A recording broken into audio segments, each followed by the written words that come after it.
Bonjour et bienvenue dans Forum. Aujourd'hui, nous recevons Cheikhna Kamara, coordinateur général du Parti socialiste sénégalais en France.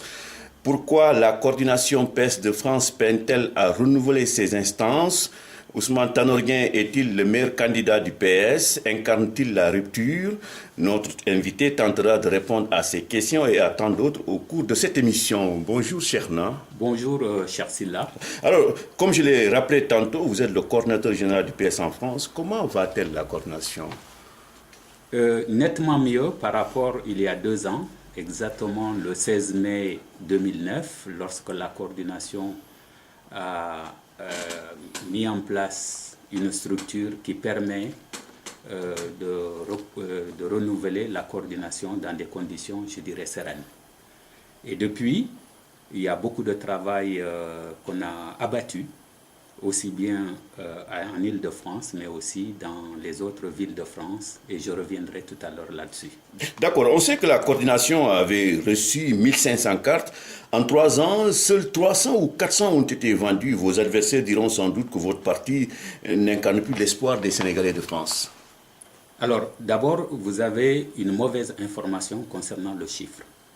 Il est bien vrai que nous avons 1500 cartes et que nous sommes en train de vendre, et non pas de placer les cartes, de vendre les cartes. Et il est bien évident qu'il y a un travail phénoménal qui est en train d'être fait par des hommes et des femmes qui vendent bien les cartes pour que le Parti socialiste ici en France soit fort et que nous puissions prétendre au renouvellement digne de ce nom. Donc pour vous, le fait que les cartes ne s'arrachent pas comme de petits pains ne signifie pas que les Sénégalais de l'extérieur ont pris leur distance avec le Parti socialiste? Pour dire que les cartes se vendent comme des petits pains, j'aimerais bien voir. Il n'est pas facile. Il faut avouer à l'ensemble des Sénégalais, et particulièrement que ce soit militants socialistes ou sympathisants du Parti socialiste, qu'il n'est pas facile de pouvoir vendre des cartes, mais l'effort que nous avons fait est au-delà du chiffre que tu viens de dire, et je sais qu'on a beaucoup d'espoir. Nous continuons à vendre et à travailler sur le terrain pour que le Parti socialiste, encore une fois, soit le parti le plus fort ici sur la place publique française. Cheikhna, plusieurs dates ont été arrêtées pour le renouvellement des instances de la coordination, mais jusqu'à présent, pas de renouvellement. Pourquoi? Alors, pour la simple raison, lorsque nous avons à un moment donné vendu une quarantaine de cartes, il y a eu des personnes qui disent qu'on peut d'ores et déjà renouveler la coordination. Entre nous-mêmes, socialistes, nous n'avons pas pris ça au sérieux et nous avons continué à vendre les cartes, et à un moment donné, nous sommes arrivés donc avec 100, 200, 300, 400, 500, 700, même plus aujourd'hui, pour dire que lorsque le bureau politique nous a envoyé une lettre pour dire que non seulement il faut vendre en Île-de-France, mais aussi faire le maillage du territoire français. Et il est important, on ne peut pas se permettre de dire que nous avons vendu N cartes en Île-de-France seulement, alors que des Sénégalais de Marseille, de Lyon, de Toulouse, de Grenoble et partout en France ont besoin d'adhérer au Parti socialiste. C'est ce que le Parti socialiste nous a envoyé comme feuille de route, et je peux vous dire que depuis 1 an, on a déployé ces moyens-là, aussi bien à Marseille, nous avons des sections, aussi bien au Havre, aussi bien dans les villes comme Val-de-Reuil et tant d'autres, à Chartres, bien entendu, à Plessis-Robinson en Île-de-France, à Mantes-la-Jolie, on a beaucoup de camarades qui sont en train de travailler sur le terrain. On a Pantin, qui a une section extrêmement dynamique. Bref, c'est en banlieue parisienne. En banlieue parisienne, vous voyez que le maillage tel que ça a été conceptualisé par le bureau politique, nous l'avons bien compris, et par le passé d'expérience, c'est exactement comme ça que nous faisons, et nous sommes en train de travailler dans ce sens. Alors, combien de cartes avez-vous vendues pour l'instant? Écoutez, moi je préfère vous me référer au pourcentage de cartes vendues que le bureau politique nous a assigné. Les 1500 cartes. Les 1500 cartes, en disant que l'objectif est d'atteindre 75% pour prétendre au renouvellement de la coordination. Aujourd'hui, je peux vous dire que nous ne sommes pas loin de ce chiffre-là. Est-ce que vous ne craignez pas un effet démobilisateur à force de remettre à plus tard les renouvellements? Sur le terrain, moi, je n'ai pas de crainte. Parce que la preuve, on est parti de loin. On est parti de très loin. Et aujourd'hui, quand on dit que c'est un défi que la coordination du Parti socialiste doit lever, à savoir atteindre cet objectif, je crois que non seulement Cheikhna est souverain et est tranquille, mais aussi la plupart de nos camarades militants socialistes sont en train de travailler et avec une bonne sérénité, nous allons atteindre ce chiffre-là. Et puis après, maintenant, on verra quelles sont les voies et moyens, les modalités qui nous permettent de manière sereine de pouvoir renouveler. Donc, Cheikhna Camara, voici ce qui se murmure à Paris. Ousmane Tanor Dieng ne veut pas de renouvellement pour vous maintenir à la tête de la coordination, d'autant que vous êtes favorable à son éventuelle candidature. Encore une fois, je crois que ça dépend de vos sources. Ousmane Tanor Dieng, aujourd'hui, il est le secrétaire général du Parti socialiste du Sénégal. Par conséquent, les responsables des autres pays qui sont des secrétaires généraux ou des coordinateurs ont une liberté, je dis bien, de pouvoir élire ou choisir là où la personne qui incarne la coordination dans n'importe quel pays, qu'il s'agisse de l'Arabie Saoudite, des États-Unis ou de la France aujourd'hui. Ousmane Tanor Dieng n'a jamais, à ma connaissance en tout cas, décrété, ou le bureau politique, en disant que c'est X ou Y qui doit être le coordinateur ou le secrétaire général du parti, quel que soit le pays. Et ça, c'est la démocratie interne. Ousmane Tanor Dieng ne peut pas nous dicter un certain nombre de choses. Aujourd'hui... Et pourtant, il peut créer les conditions pouvant favoriser votre maintien pour le moment à la tête de la coordination. C'est là que je ne comprends pas, parce que lorsque nous avons eu une assemblée générale, l'ensemble des militants, après beaucoup de difficultés, et ça il faut le souligner, au niveau de la coordination, ça fait plus de 3 ans que nous sommes dans une situation difficile, se sont retrouvés en assemblée générale en disant que nous voulons un coordinateur qui nous permette de pouvoir préparer les élections, le renouvellement plus exactement de la coordination ici en France, avec des ventes de cartes, encore une fois, que le travail que je remercie l'ensemble des camarades, chacun d'entre nous est impliqué dans ce défi à relever. Donc, que ce soit en France, que ce soit aux États-Unis, encore une fois, ou en Allemagne, Ousmane Tanor Dieng ne peut pas dire que moi c'est X ou Y, monsieur ou madame, qui doit être votre coordinateur ou votre secrétaire général. Donc ça, c'est des informations que les gens alimentent dans la presse pour pouvoir disqualifier, pour pouvoir faire en sorte qu'il y ait des divisions, mais ça ne marche pas. Qui sont ces gens? Ils sont même du Parti socialiste. Non, ceux qui sont du Parti socialiste, ce n'est pas crédible. Ils ne peuvent pas se prétendre dire Parti socialiste et assister ou faire le travail que nous avons abattu et que nous sommes en train de faire, et de se permettre de dire, voilà, il y a ceci, etc., etc. Non, ça, c'est pas crédible. Ça, c'est pas crédible, encore une fois. Et nous savons que le plus important pour nous, c'est le terrain. Et une fois qu'on aurait atteint cet objectif aujourd'hui des 75%, ben les problèmes sont réglés. Les élections, les renouvellements se font.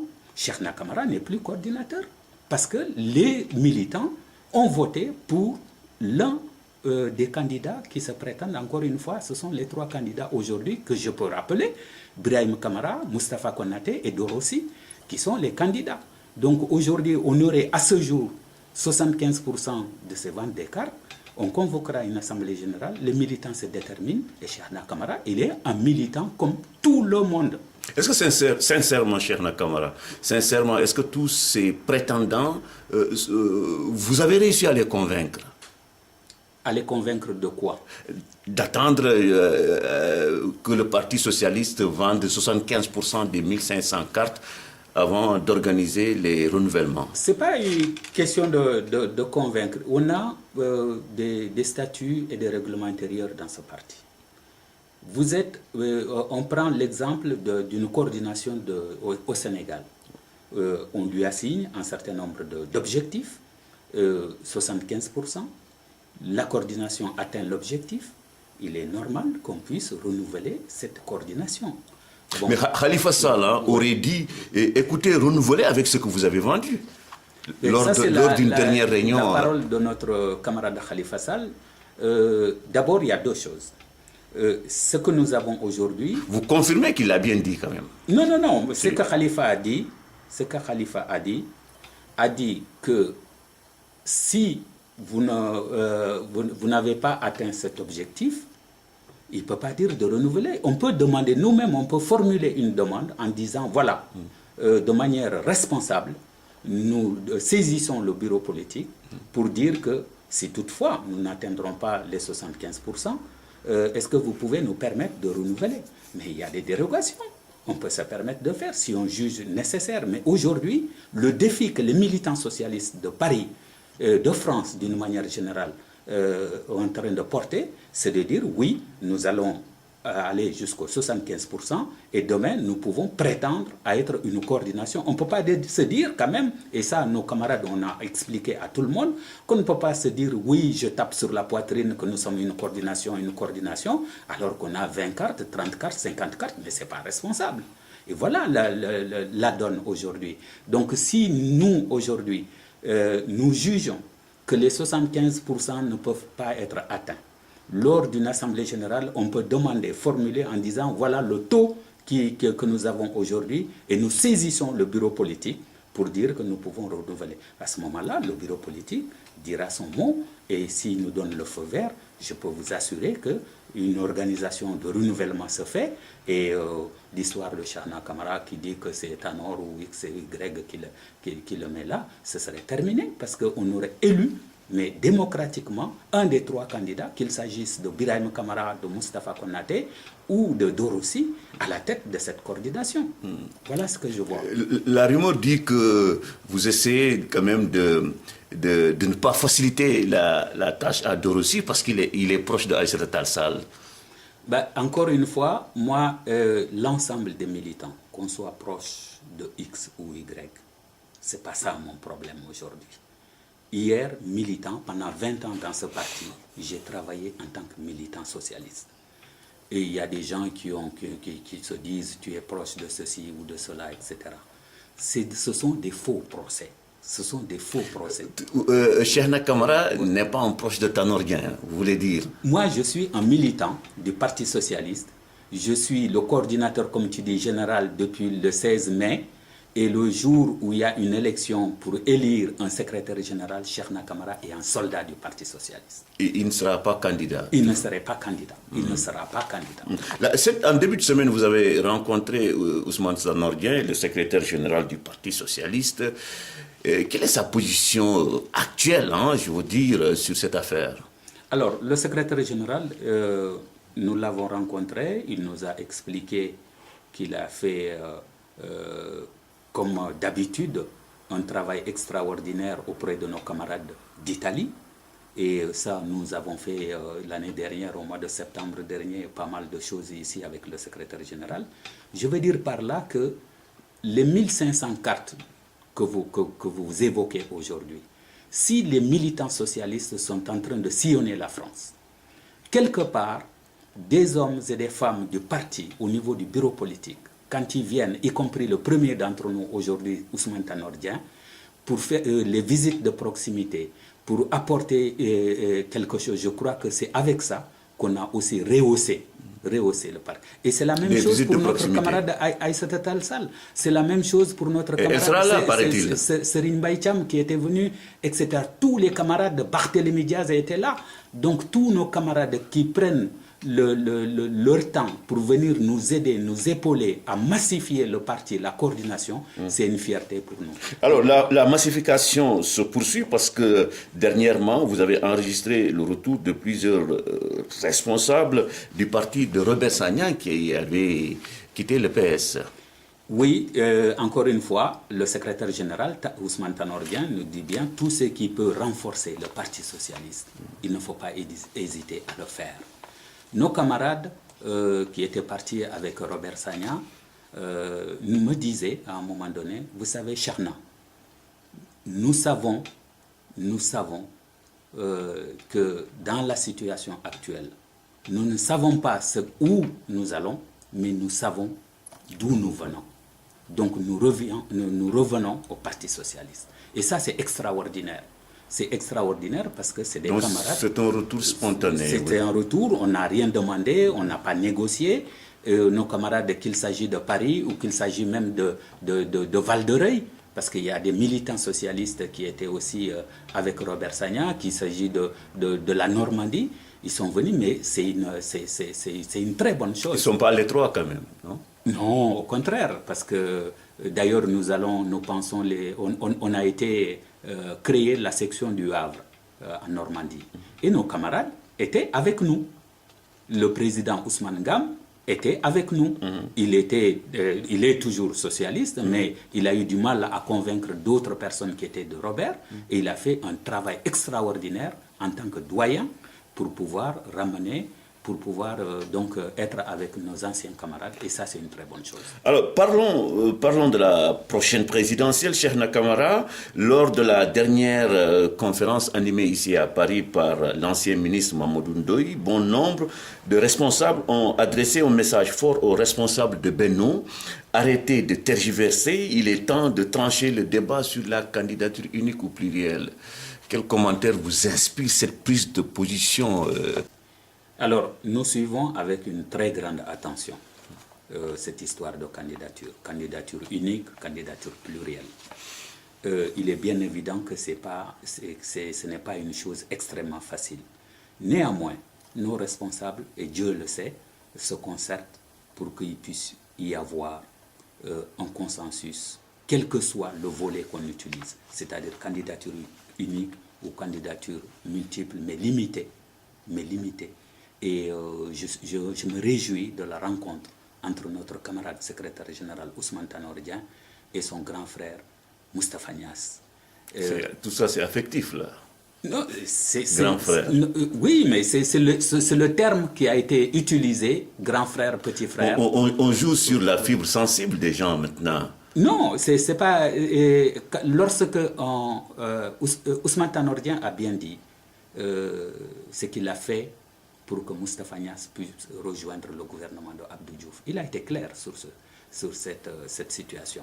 Et je crois que c'est extrêmement important que des hommes de si grandes valeurs se disent, nous allons parler ensemble autour d'une table. Et ça, c'est extrêmement important. Donc maintenant, nous attendons le résultat de ça, quel va être le déclic qui peut permettre maintenant à ce que tous les Sénégalais qui sont rivés sur ces deux grands partis de dire qu'est-ce qu'on va faire. Mais ce n'est rien d'autre que ça. En tout cas, selon Mamadou Ndoye, Abdoulaye Wade a pris de l'avance sur Benno parce que voilà, Benno ne peut pas progresser parce qu'il n'y a pas de candidat déclaré. C'est vrai que nous ici en France, on a beaucoup travaillé d'abord entre Benno, mais aussi il ne faut pas oublier nos camarades et nos parents, la société dite civile. Le courant ne passe pas bien maintenant. Hein? Que le courant ne passe pas bien, c'est-à-dire qu'il y a un capital de travail qui a été fait. Depuis le commencement des assises jusqu'à nos jours, il y a eu des hommes et des femmes qui ont travaillé aussi bien auprès des Sénégalais de l'extérieur, dans les foyers, dans les discussions, des tables rondes, pour que je crois que quelles que soient les frictions qui peuvent y avoir, nous puissions nous retrouver sur l'essentiel. Et j'ai beaucoup d'espoir sur ça. Franchement, Cheikhna, est-ce que vous croyez à une candidature unique de Benno? Alors, si vous me dites politiquement, moi je ne peux pas vous répondre. Mais individuellement, en tant que Cheikhna, j'ai dit, c'est le souhait que je fais, mais je ne crois pas. Mais je le souhaite. Je le souhaite. Ça, c'est Cheikhna qui parle, ce n'est pas le coordinateur du Parti socialiste ici qui parle. C'est ce que je souhaite. De toute façon, on a compris qu'à chaque fois qu'on évoque ce sujet, vous nous balancez dans un labyrinthe. Quand vous dites nous, vous savez, il y a le Benno au Sénégal sont en train de travailler. Ils ont expliqué en long et en large. D'abord, ce qu'il faut mettre en avant, articuler les choses et qu'on ne peut pas mettre la charrue avant les bœufs. On ne peut pas te dire, avec un drapeau comme ça, il y a un tel qui est candidat et puis réfléchir sur qu'est-ce qu'on va faire? Donc, on nous a expliqué en disant qu'il faut d'abord un programme, il faut des assises, des références au niveau des assises, et à partir de là, je crois que les choses iront beaucoup mieux. Bon, moi je pense sérieusement, je dirais dans les mois qui viennent, parce que là aussi, on ne peut pas attendre indéfiniment. Oui. Je pense que dans les mois qui viennent, les choses vont se décanter. En tout cas, pour certains, le problème, c'est Tanor et Moustapha Niasse. Oui, mais bon, ils le disent ça comme ça, mais comme je vous ai dit tout à l'heure, les deux responsables, les deux plus grands responsables de ce pays peuvent transcender et dépasseront cette situation pour trouver un terrain d'entente. Et l'espoir du Sénégal repose effectivement sur ces deux grandes personnes. Et je pense que c'est tout le Sénégal qui est rivé sur cette situation. Et je pense que dans les mois à venir, ils seront capables de pouvoir transcender ça et de trouver un compromis ou une solution. Alors, au cas où il n'y aurait pas de candidature unique de Benno, est-ce que vous pensez qu'Ousmane Tanor Dieng serait naturellement le candidat du Parti socialiste? Je ne souhaite pas l'éclatement de Benno. Oui, je sais. C'est ça, je l'ai dit. Oui. Maintenant, le Parti socialiste, c'est un grand parti. Depuis l'indépendance jusqu'à aujourd'hui, le Parti socialiste, on connaît le cursus du Parti socialiste. Nous avons la responsabilité, nous avons, avec beaucoup de responsables, géré un pays. Nous avons l'expérience de cette gestion. Nous sommes encore depuis 10 ans, bientôt presque 11 ans, l'opposition. Donc nous avons cette capacité de pouvoir voir la différence, peser l'homme qui a été au pouvoir et l'homme qui a été à l'opposition, pour dire, voilà, avec tout ce qui se passe, avec les assises, ce que nous sommes capables de faire aujourd'hui. Et le Parti socialiste, on est parti de loin. En 2000, moi je sais, au Sénégal, il y a des choses qui se passent. Mais ici en France, en tant que secrétaire politique, adjoint d'abord et puis secrétaire politique de ce parti, nous étions 9 pestiférés, parce qu'on ne veut plus voir le Parti socialiste en disant que l'alternance, c'est laisser le vieux travailler. 9. Et aujourd'hui, quand on parle de 100, de 500, de 1000, de 1500, voire même plus, mais moi je dis que c'est extraordinaire. Vous n'avez pas répondu à ma question. Je vous demandais si Tanor était le candidat naturel du PS. Alors, moi, je suis gêné pour dire qui est candidat naturel, qui est candidat légitime, etc. Le Parti socialiste a élu un secrétaire général lors de son congrès. Oui. Aujourd'hui, c'est Tanor. Les statuts et règlements intérieurs sont clairs pour le parti. Si demain, il devait y avoir des prétendants aux élections présidentielles, donc Tanor nous a dit, et ça c'est les règles du parti, chacun des militants peut se prétendre aujourd'hui à être candidat au Parti socialiste. Mais aujourd'hui, à l'heure où je parle, pour moi, Cheikhna Kamara, notre secrétaire général, c'est notre candidat. Alors, Cheikhna Kamara, Abdoulaye Wade a construit un grand théâtre, beaucoup d'infrastructures au Sénégal, les salaires ont été augmentés. Alors, malgré tout, l'opposition crie haut et fort que le bilan du président de la République est négatif. Alors, cette question, moi, pourquoi je suis gêné aujourd'hui? Oui. Nous sommes des ruraux. Moi, je suis un villageois. Je le dis haut et fort. Dans le département de Bakel, nous savons, dans la région de Tamba, à Podor, en Casamance, les réservoirs de migration aujourd'hui, qui sont en France. Nous savons la situation d'abord de nos villages d'origine et d'une manière générale de notre pays en matière de cherté de vie, etc. Nous ne comprenons pas, d'abord aujourd'hui quand on parle de théâtre, mais hier il y a eu des scandales au niveau de l'OCI, au niveau des monuments, au niveau des routes de quelques kilomètres qui coûtent des milliards, alors que la situation aujourd'hui, si on veut désenclaver une région ou un département comme Bakel, vous avez quelqu'un qui est malade à Bakel, eh ben, il va mourir avant même de venir, ne serait-ce qu'à Tamba, à plus forte raison, à Dakar. C'est la même chose pour Ziguinchor, c'est la même chose pour... Les gens vous diront, ça viendra, tout ne peut pas se faire en même temps. Non, mais ça, je veux bien que ceux qui le disent hier, mais aujourd'hui, tu n'entends plus parler des Sénégalais qui disent que nous, notre préoccupation, c'est les ponts, notre préoccupation, c'est le théâtre, notre préoccupation, c'est le monument. Ça, on ne le fait que quand la population sénégalaise se trouve dans une situation d'aisance. Vous préférez quand même qu'on résolve la question de la demande sociale avant de penser aux infrastructures? Bien sûr, le développement aujourd'hui, tout le monde est impacté aujourd'hui en matière de cherté de la vie. Les immigrés qui sont là, même pour envoyer des mandats, ils sont en train de compter les fins de mois pour pouvoir dire il faut faire ceci et cela. Il y a des scandales au niveau même que ces immigrés, pour appeler leurs parents, on leur taxe au niveau des téléphones, etc. Tout ça. Mais qu'est-ce que c'est que ce pays? Une forme de raquette.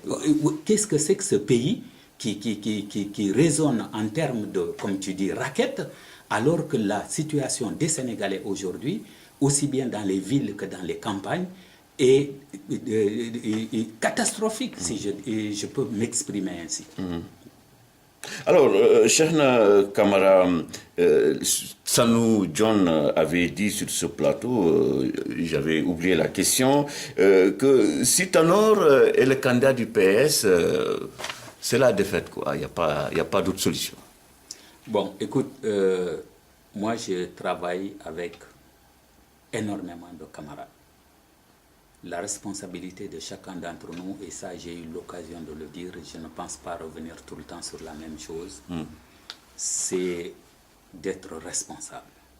Vous voulez dire, Sanou John, c'est un élément perturbateur, clairement. Tout le monde dit, bon, Cheikhna, moi je ne peux pas accuser un homme ou une femme de ceci ou de cela, mais ce que moi j'appelle, c'est la responsabilité de chacun d'entre nous. Il faut qu'on soit responsable. Et qu'on dise que Ousmane Tanor Dieng, demain, si c'est un autre camarade qui est le secrétaire général du parti, ne peut pas être dénigré de la sorte. C'est tout ce que moi je demande en tant que responsable à l'ensemble de nos camarades, qu'il s'agisse de X ou de Y. Je reprends votre mot. Donc, dénigrer, s'il continue à dénigrer, vous pourriez l'expulser? Non, la culture du Parti socialiste n'est pas... la preuve, les gens y partent d'eux-mêmes, on ne les sanctionne pas, ils partent. Lui, il était une fois parti d'ailleurs. Oui, et comme j'ai dit tout tantôt, si tu ne sais pas où tu vas, mais ils savent d'où ils viennent. Donc ça, c'est la vie aussi démocratique du Parti socialiste. Il y a des gens, Abdoulaye Wade aujourd'hui, il se permet de dire, moi, allez, j'exclus X ou Y. Il y a des hauts responsables qui ont fait du travail, mais ça c'est leur cuisine interne. Nous, ce qu'on demande quand un homme ou une femme vient au Parti socialiste, c'est qu'ils viennent avec responsabilité, avec dignité et avec respect. Cheikhna, parlons à présent de la coopération décentralisée, parce que je sais que c'est un sujet qui vous intéresse. Je crois que vous êtes rentré dans ma passion au niveau de la coopération internationale. La simple raison, c'est que depuis 20 ans, nous sommes en partenariat avec les Allemands et les Français pour les projets de développement. Justement, vous avez un projet de construction de forage à Balou. Balou, c'est votre communauté rurale d'origine. Tout à fait. Et donc, la communauté rurale de Balou avec 10 villages. Donc, Golmi, dans le département de Bakel. Dans le département de Bakel. Et le village de Golmi étant l'un des plus grands villages. Nous avons fait ce projet en 2006 où nous avons été épaulés par le PEPAM dans le cadre des objectifs du millénaire. Et nous avons choisi parmi les 8 objectifs celui du volet eau potable et assainissement. Dieu merci, notre projet, on a été aidé par beaucoup d'organisations non gouvernementales dont le coût est revenu avec 1,5 milliard de francs CFA dans ce projet. Et depuis 2006, il y a eu énormément... les 2 tiers de ce projet ont été réalisés. Le village de Ndjimbe, par exemple, dans le Djeri, il y a eu du forage avec énergie solaire, etc. Et puis nous avons fait d'autres villages, Arundou, je ne peux pas citer tout. Et il reste maintenant 3 gros villages où le financement est acquis par c'est la Banque mondiale qui va nous soutenir. Et je crois que ça c'est la consécration de ce que moi je fais en tant que Cheikhna Camara en dehors de la politique, c'est-à-dire le partenariat et la coopération. Et notez, donc nous sommes en train toujours de continuer en matière, en dehors de ça, d'éducation, de santé, etc. Et comment les ressortissants de Balou se sont-ils organisés pour pouvoir décrocher cette manne financière? Écoutez, moi j'ai eu effectivement des contacts avec une organisation non gouvernementale qui s'appelle Programme Solidarité Eau. Au début c'était pour uniquement mon village et ils m'ont suggéré de pouvoir l'étendre à l'ensemble de la communauté rurale pour que ce soit crédible. Nous avons réuni l'ensemble des ressortissants de la communauté rurale ici en France et nous avons donc identifié le nombre d'immigrés issus de cette communauté rurale. Donc à partir de ça, nous sommes 3500. En France? En France, rien qu'en France, 3500 ressortissants de la communauté rurale. Il n'y a plus personne à Balou donc? Mais nous sommes des milliers. C'est vrai que les Soninké sont des grands voyageurs et le plus important, c'est de dire à ces 3500 immigrés que chacun puisse cotiser ne serait-ce que 5 euros ou 10 euros par mois de façon à ce que nous puissions réaliser ce projet-là avec le concours de toutes les organisations. Et je crois que Dieu merci, nous avons atteint l'objectif. Il ne reste plus que donc à finaliser 2 ou 3 villages qui sont le village de Koungani, le village de Golmi et le village de Yafera. Il n'y a pas de problème, quelles que soient les divergences politiques entre les responsables de votre association, non? Les responsables, non, c'est-à-dire que c'est une structure... Il n'y a pas d'interférence de la politique, je vous dis. Non, c'est-à-dire que heureusement, moi je suis le responsable de la coopération. En plaisantant, j'ai dit, si vous rentrez dans cette salle, laissez vos chaussures de politique de côté, y compris Cheikhna lui-même. Donc on parle que de la coopération, l'intérêt des villageois.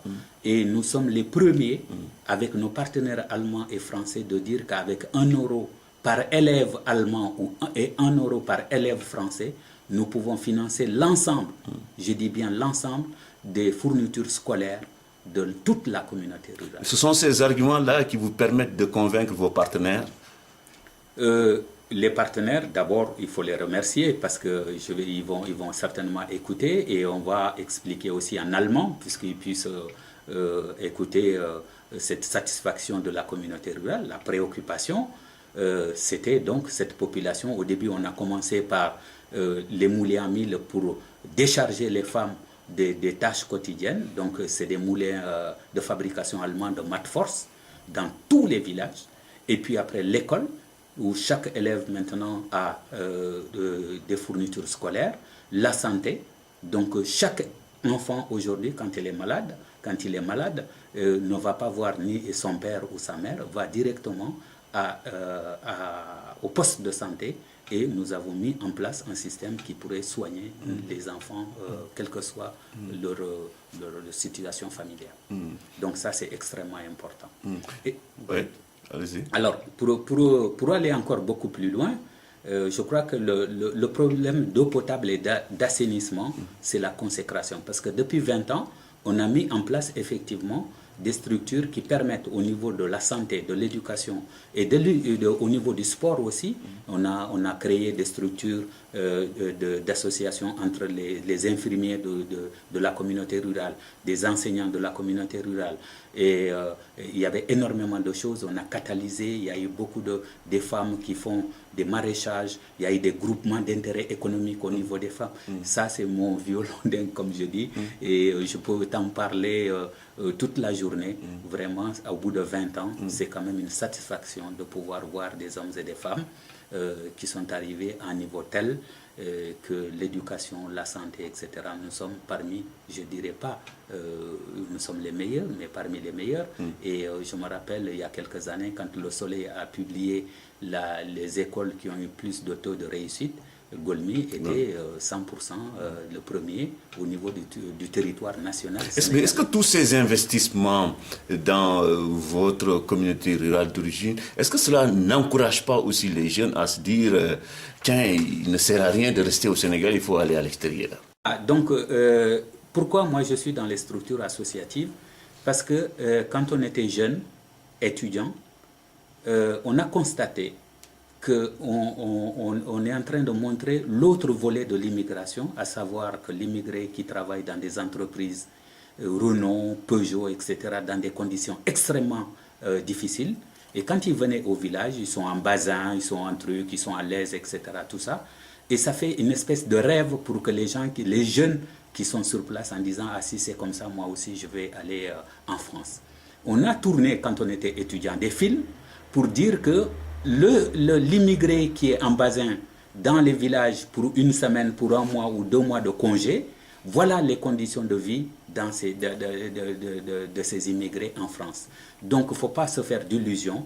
Il vaut mieux, et c'est là que les Allemands et les Français nous ont appuyé, l'ensemble des projets de développement de façon à ce que ces jeunes puissent être chez eux, travailler. Et maintenir sur place. Nous, on a des emplois en matière de... je prends le cas des forages. On a créé ce qu'on appelle les ASUFOR, Association des usagers du forage. Et cela, il y a des jeunes qui gèrent le forage. Quand il y a les compteurs d'eau, on gère ça, donc il est rémunéré. Et tout à l'heure, je vous ai parlé de moulin à mille, ce sont les femmes qui gèrent. Et à chaque fois qu'on vient piler 100 000, etc., tout ça, on donne 20 francs ou 30 francs, etc. Ça permet l'entretien des machines, des moulins. Ça permet de réacheter. Et ça, j'aime bien dire au début, il y a quelques années, je disais ça. L'anecdote, c'était le moulin 1000. Le moulin mère et le moulin fille. C'est-à-dire que le moulin d'origine est là. Avec les recettes que nous avons, ça permet d'avoir un autre moulin dans un autre village. C'est comme si on prenait une fille d'un village pour aller le marier dans Est-ce que vous avez réussi, votre association, est-ce qu'il vous arrive de travailler avec d'autres associations qui peinent quand même à trouver des partenaires? Oui, il y a beaucoup d'associations d'abord qui au niveau du Bundu, qui viennent nous voir, qui nous demandent conseil. Et il y a eu à un moment donné les projets aussi de co-développement que beaucoup de Sénégalais s'y approchent et puis qui font des cotisations, qui financent qui apportent 70, 20% ou 30% pour que le co-développement apporte 70%. Et il y a eu des réalisations. Pas plus tard que hier ou avant-hier, il y avait donc les projets pour que les immigrés puissent apporter leur contribution quelles que soient ces maternités ou des postes de santé, etc. Quels sont vos rapports avec les services consulaires? En termes d'association? D'association, oui. Alors, il y a les structures associatives. Aujourd'hui, je crois qu'ils sont en train de refondre parce que ça ne marche pas bien, à mon avis. À mon avis.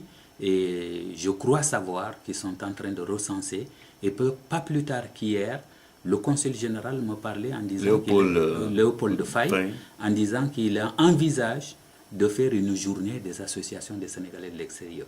La seule chose que je lui avais posée comme question, c'est-à-dire les moyens matériels et financiers pour que les Sénégalais puissent se retrouver. Et ça, c'est des projets extrêmement importants pour que chaque région, chaque département puisse montrer ce qu'on a pu faire et des échanges qu'on peut faire. Le reproche que certains font aux associations, c'est qu'ils s'entretiennent un tout petit peu la paresse parce qu'elles sont là juste à régler tous les problèmes du village, alors qu'elles auraient pu se muer en GIE, en groupement d'intérêt économique, pour créer des emplois. Oui, et effectivement, je crois que c'est le problème le plus épineux, parce que les immigrés, ils ont l'habitude de faire des projets de développement d'abord dans leur village. Et nous, aujourd'hui, c'est toute la communauté rurale qui est prise en charge. Mais pour qu'il puisse y avoir des GIE d'entrepreneuriat, etc., tout ça, en étant immigré en France et avoir des parents ou des contacts au Sénégal, je crois que l'articulation ne s'est toujours pas faite et c'est effectivement assez difficile pour nous, immigrés. Par contre, curieusement, lorsque nous sommes en partenariat avec des villes d'Europe, parce que nous, on est en Allemagne, mais d'autres sont jumelés avec la Belgique, etc.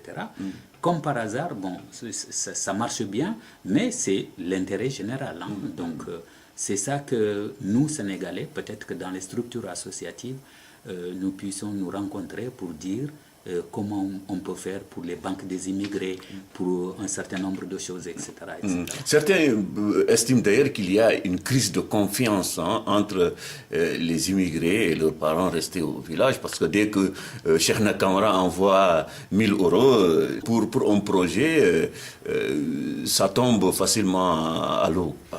C'est exact. Et je te dirais même un exemple pertinent où nous sommes en train de résoudre au niveau de notre partenariat. On a un village, et pour nos parents qui m'écoutent, à Madji, où on a un financement qui a été fait par les Allemands. Les Allemands, ils ont un financement pour rénover le forage du village de Amadji dans le Djeri. Et depuis 2 mois, nous sommes en train de chercher des voies et moyens de sécuriser le financement de la rénovation de ce forage, pour dire que ce n'est pas facile. De sécuriser, c'est-à-dire sécuriser cet argent pour que l'argent, et nous travaillons avec les Allemands, ils sont très rigoureux, l'argent qui est destiné à ce projet, il faut sécuriser ça et il faut que... Vous expliquez ça à nos internautes, sécuriser, c'est-à-dire mettre l'argent dans... Voilà, que l'argent passe par des circuits... Alors, sécuriser l'argent, c'est de ne pas mettre justement l'argent entre les mains d'un parent, d'un président même de conseil rural ou d'une structure, mais des structures qui sont validées au niveau des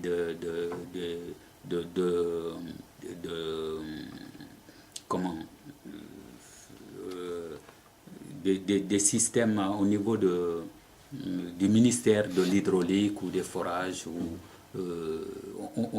Il y a des voies et des moyens pour sécuriser, donc on cherche jusqu'à présent, on n'en trouve pas. D'accord, Cheikhna Kamara, on va changer de sujet pour parler de l'actualité française. Alors, pour battre Nicolas Sarkozy en 2012, est-ce que la coordination du Parti socialiste sénégalais de France va se mobiliser pour convaincre les binationaux à voter pour le candidat de la gauche? Aujourd'hui, en tant que coordinateur, on peut informer nos compatriotes qui ont la double nationalité de voter. Parce que aussi bien à gauche qu'à droite, on avait vu que nos camarades socialistes ont battu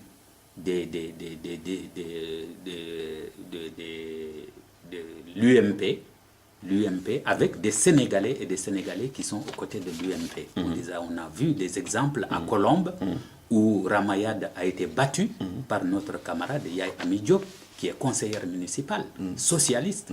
Donc, ce sont des hommes et des femmes à qui on leur encourage, mais nous, notre préoccupation, c'est notre pays d'origine, le Sénégal, et nous avons les devoirs aussi d'informer nos Donc, parents. 2012, ça peut être l'année de tous les succès? C'est ce que nous souhaitons aussi bien en France qu'au Sénégal. Un message à lancer avant la fin de cette émission. D'abord, avant de parler en direction de nos camarades militants et sympathisants socialistes, je voudrais alerter et dire qu'on fasse attention. Il y a des hommes et des femmes, qui travaillent matin, midi et soir pour ce parti. Et ils n'ont rien. Ils ont leur temps, leur argent, leur énergie à dépenser.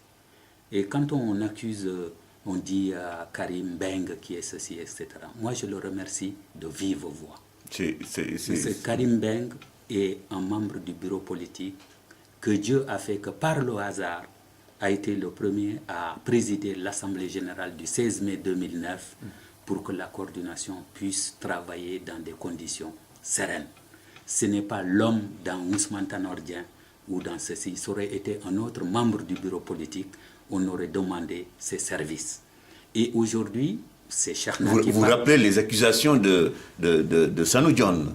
Peu importe, parce que c'est peut-être Sanou aujourd'hui, demain c'est quelqu'un d'autre, je ne sais pas. Bon, peu importe. Je veux dire qu'il y a une chose, c'est que le respect des hommes et des femmes dans ce parti, nous, ce n'est pas, je le dis souvent dans notre Assemblée générale, on ne quitte pas notre famille pour venir calomnier, dénigrer, taper quelqu'un, etc., etc. Et je réitère encore une fois mon appel aux responsables, que ce soit des militants ou des sympathisants, de pouvoir faire en sorte que notre parti puisse aller de l'avant.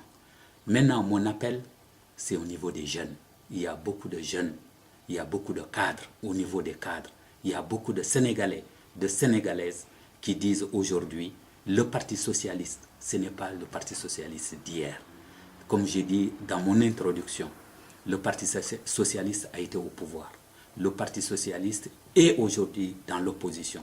On a eu énormément d'expérience. On peut se permettre de dire aujourd'hui, on a l'expérience du pouvoir et de l'opposition.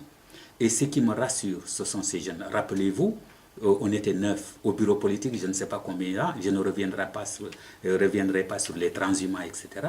Mais c'était la saignée.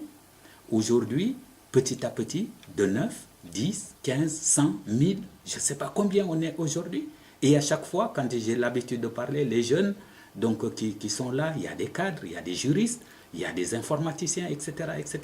C'est exactement l'inverse d'il y a 20 ans quand j'ai adhéré au Parti socialiste. Nous, qui étions des universitaires, on n'était que 20%. Le reste, 80% des Sénégalais, c'était des travailleurs immigrés. Aujourd'hui, en 2011, la donne a changé. Je peux dire même que 80% de ces gens-là, c'est exactement le contraire. On ne trouve que 20% qui sont dans les foyers, etc. Ils sont partout, ils savent lire et écrire, ils savent se connecter sur Internet, le téléphone marche, etc. Tout ça. La gestion des militants, des sympathisants est moderne, etc. Et moi, je me réjouis vraiment de 2000 jusqu'à aujourd'hui, ce que le Parti socialiste a fait, en tout cas pour le territoire français. Et je leur remercie, je leur encourage. Et je dis, c'est comme ça qu'il faudrait qu'on continue de travailler aussi bien à Paris qu'en province. Merci Cheikhna Camara. C'est la fin de cette émission. Et une fois encore, merci d'avoir accepté notre invitation. Merci également à vous qui nous suivez. Prochain rendez-vous dimanche.